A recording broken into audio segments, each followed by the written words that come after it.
that's going to raise costs for everybody. So it actually is one of these things that has multiple victims, including the fact that it's driving up the cost of good for other Americans. And on the yes, China all the way in summit, the back. sir? No, sorry, man. You got two, I think. I really like your jacket, but still only one question. I'm going to stick to my rule here. Thank you, Mr. Vice President. Daniel Baldwin, One American News. You spoke a little bit about states cooperating, and that was a big theme the first time you and Dr. Oz came here and spoke to us about the Minnesota Medicare payments. Sure. You referenced Maryland as a blue state that's cooperating. You mentioned red states that were cooperating. I want to know how many of blue states and red states, or in general, I want to know how many states, whether they be red or blue, are cooperating with these. And then we need to find out which states are not cooperating and simply just take that money away and hold them accountable. Have you guys been successful in putting up any guardrails with states that have cooperated thus far, and what do those guardrails look like? Well, the biggest guardrail is the one that we announced today, which is that if you have all of this money that's going for Medicare fraud prevention or Medicaid fraud prevention and you're not actually using it, we're going to take that money back and use it with our prosecutors and our investigators to ensure that we're actually looking at. I don't know why that. Well, I guess with Trump's his I guess White House, it's probably a lot more efficient than Biden's on like draining the swamp and crackdowns and shit like that. Even though we really haven't seen too much, I assume it's gonna be better than a lot of the state and previous federal governments. Fraud. And then what that would do eventually is it would allow us to actually engage in some other enforcement actions if they're not taking the I guess I didn't finish. I meant the money would be better suited for the federal government now to start preventing rather than just sending the money over to the states. Or you can definitely send the money to states that have actually, again, showed results on, not just cooperating with the federal government, but actually dropping cases and putting people in prison and in jail for, being fraudsters, being criminals. Anti-fraud stuff seriously, then there are some additional steps that we can take beyond that. I think the approach that we've tried to take really has been collaborative. We've tried to identify with the states, here are some examples of some very bad fraud, here are some things that you can do to fix it, here are some ways that we're willing to use our resources to help you. And again, most states have been pretty good. There have been a few, unfortunately, very large states that collect a lot of money in federal revenue. I'm guessing that would be New York and California. And I think a lot of us know why that is. You have political leadership that doesn't like the idea of cooperating with a Republican administration, even though it's a very common sense, good government principle. I think you have some people who know that a lot of their constituencies, maybe some of their donors are getting rich from fraud, but regardless. You know it. I know it. Everybody knows it. That's why the system was built there in the first place. Regardless, they're not getting away with it just because. They're getting away because the system created it. Red state or blue state, we're going to go after it. We have to. This is way. So important. We are not going to have a generous country if Americans think that they're paying their taxes not to needy people, but to fraudsters. That's fundamentally what we're trying to fix, is rebuilding America's trust. That when you pay your taxes, when you send money to a program, it's actually going to the people it's supposed to go to. It's a fundamental principle of good governance. It shouldn't be anything Republican or Democrat. It's just good government. Yep. Go ahead. Taylor with Spectrum, good to see you. Good to see you. You've emphasized a lot how you want this not to be partisan, and you're going to look at red and blue states. The president, when he posted about you becoming the fraud czar last month, he wrote, the focus will be everywhere, but primarily in those blue states where crooked Democrat politicians have had a free-for-all. Well, yeah, to be fair, yeah, of course you're going to focus on there, especially in the, the sanctuary cities, too. I mean, that's because that's where the fraud is more rampant. And it is like a 90-10, not issue, but like 90% of Democrats, like, how do I say this? I guess on the severity level, it would be like 90% are Democrats and 10% are Republicans. Yes, both sides are doing it, but it is still majority Democrats. And they need to crack down hard on these people. And I don't care which political party they are. need to get thrown in jail for just helping this, like helping the schemes like brew over and fucking spill out everywhere. I mean, again, if you've seen Nick Shirley's videos, they they're everywhere. They're everywhere, and they're not even trying to hide it. It's so terrible. It's shitty. I'm curious, as you guys have been trying to interact with these states, do you worry that the president's remarks like that undercut the efforts for this not to be partisan and that could lead to resistance? No, I don't worry. There's Trump definitely is gonna, how do I say this? I guess he's definitely gonna put a wedge in between like Democrat officials and his administration. I mean, he's always been like that. He's been like that the first term. He's gonna be like that this term. I mean, he's always gonna be like that. But nevertheless, this is still not a partisan issue or a one-sided issue. This is a both sides issue, and they need to come to the table. And in my opinion, that they need to get investigated for those who are not participating in this. About that because he's talking about crooked governors, and of course if you have a crooked governor, they're not going to work with us, and we're going to have to use other tools to ensure that they do. But I think that there are a lot of governors, Democrat and Republican, who recognize that this is a very serious problem, that we're offering resources. Yes, and keep in mind, again though, it's just a few crooked officials that are not not helping or cooperating with federal government in these cases. I mean, there are still both blue and red states and officials that are cooperating, whether that be to protect their own ass or to just actually help. Either way, it's still beneficial and it helps the majority. To try to help solve that problem. And I think a lot of them recognize that, yeah, they've got maybe a few crazy people in very far left states, but most people, most Americans want to solve this problem. And I've actually been gratified by the fact that we've gotten a lot of cooperation from across the political spectrum. One other point about cooperation, we're not there yet, but one of the things we're going to do on the fraud task force is, look, we're learning. We're learning a lot about We're leering the way the government operates. I mean, Andrew I almost feel bad for him sometimes because he comes to me once a week and says, here's this bureaucratic hurdle, or here's a wall that I'm running into that I would have never known even existed until we started to take this fraud stuff very seriously. So we've learned a lot over the last 6 months. We are eventually going to realize that there are tools that we do not have, that there are things that we need to do. To be fair, that you just look at the U.S. military, and that is a huge lie. They have every tool imaginable. They just can't use every tool because of bureaucracy and red tape. That Congress is going to have to step in and cooperate on us. I think that's going to be a big question of bipartisanship and common sense is when we identify. Again, they do have the necessary means to act. They just, again, can't. And I don't know, unfortunately, a lot of it is because of Congress, too.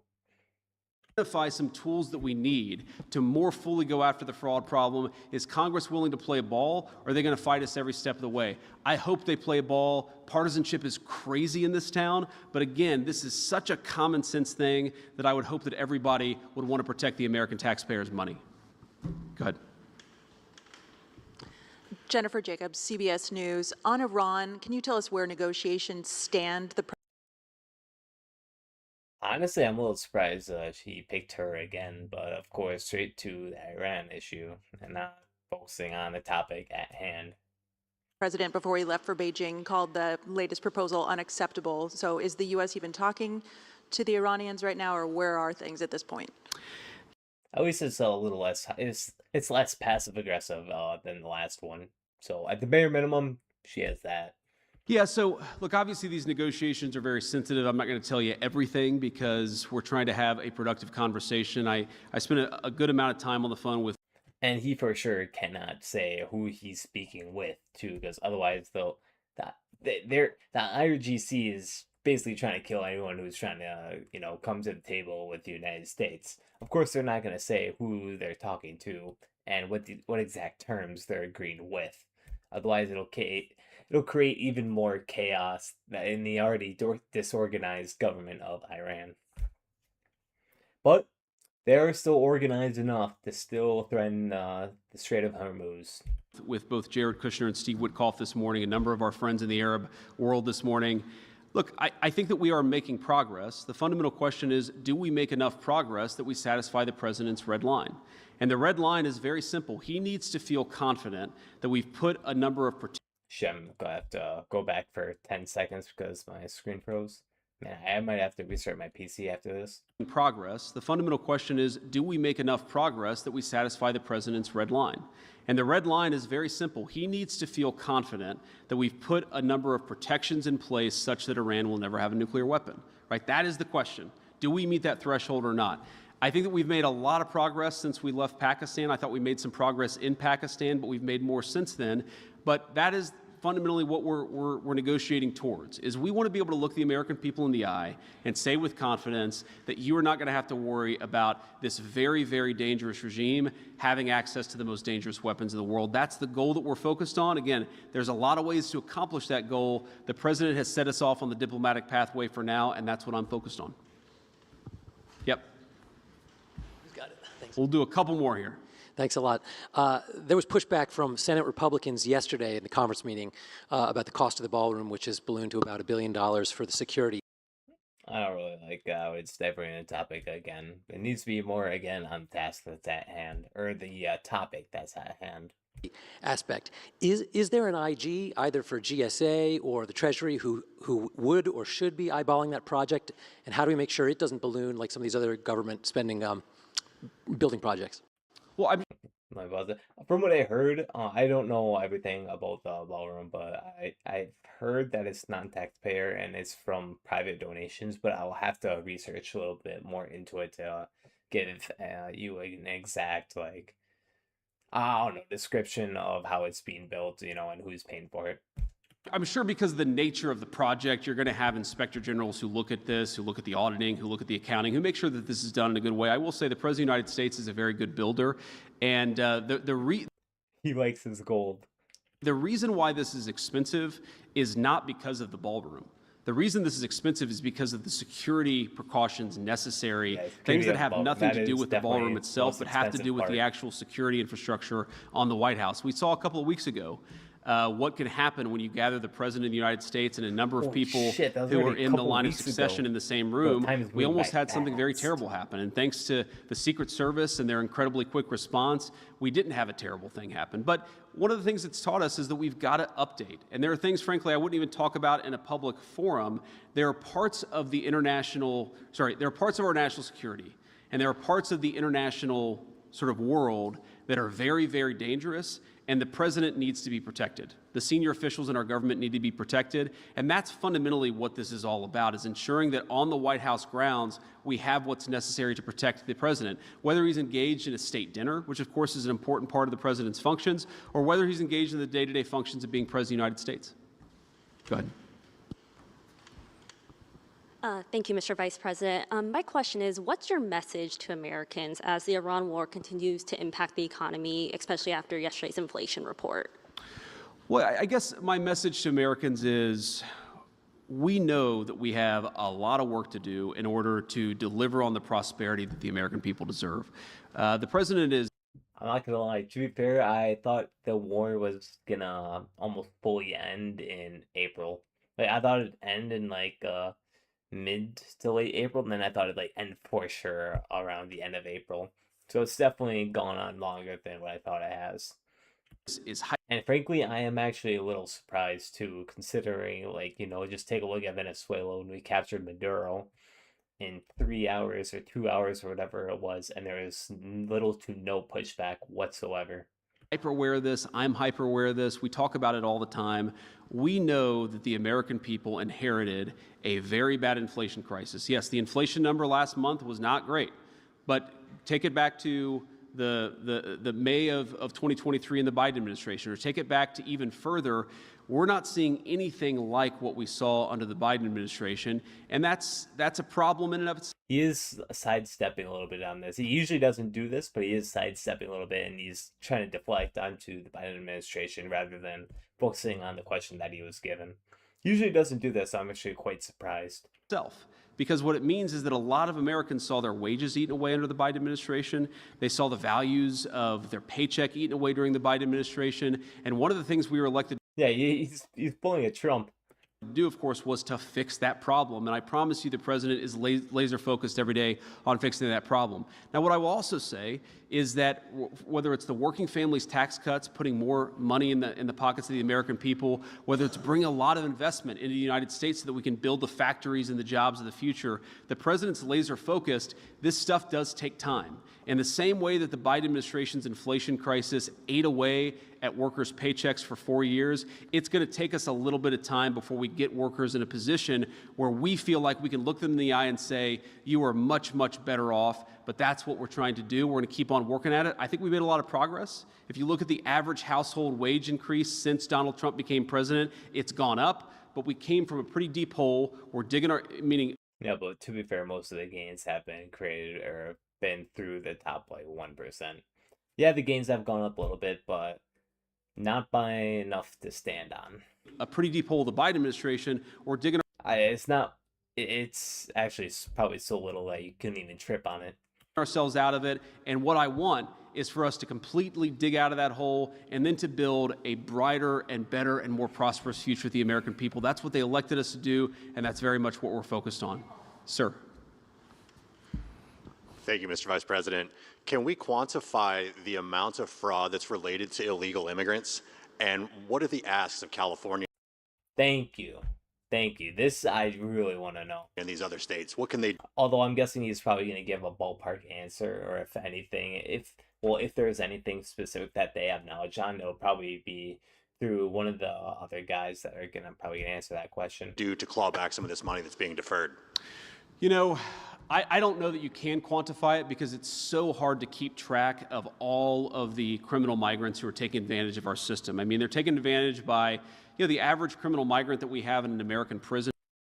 I'm pretty sure they got a ballpark answer. They just won't answer it. It's costing us $60,000 to $120,000 a year, depending on the location. They're collecting health care benefits. A couple of states, California and New York in particular, they actually allow illegal aliens to benefit from the American people's, health care programs, which is just a disgrace and just a travesty. I mean, if you go into an emergency room, you should know that you're waiting in line with other American citizens, not with people who have been placed to the front of the line by a fraudulent Medicaid program in California, but that's what's happening. We know this is what's happening, and again, it's driving up costs for everybody, it's making it harder to access health care, and it's absolutely fleecing the American taxpayer. It is a lose-lose-lose proposition.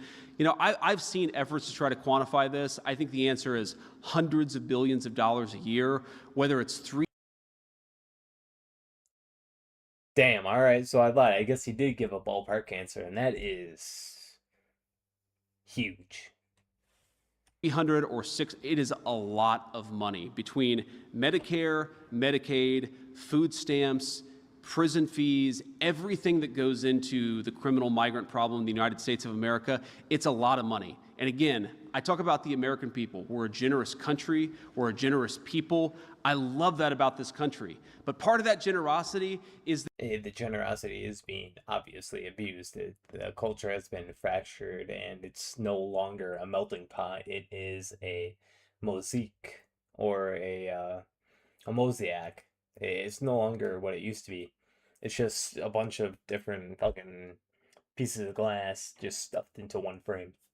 That it extends to our fellow Americans. We cannot give Medicare and Medicaid benefits to everybody all over the world. It's going to bankrupt those programs. They ought to belong to.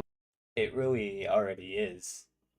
I mean, the people who are on it are starting to see less and less, and you see the age to apply for these benefits going up and up and up.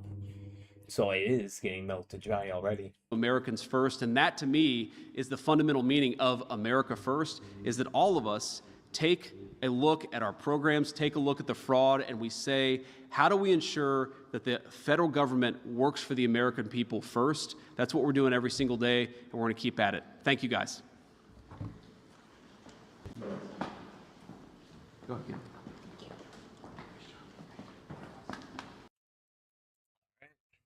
Yeah, that was pretty good.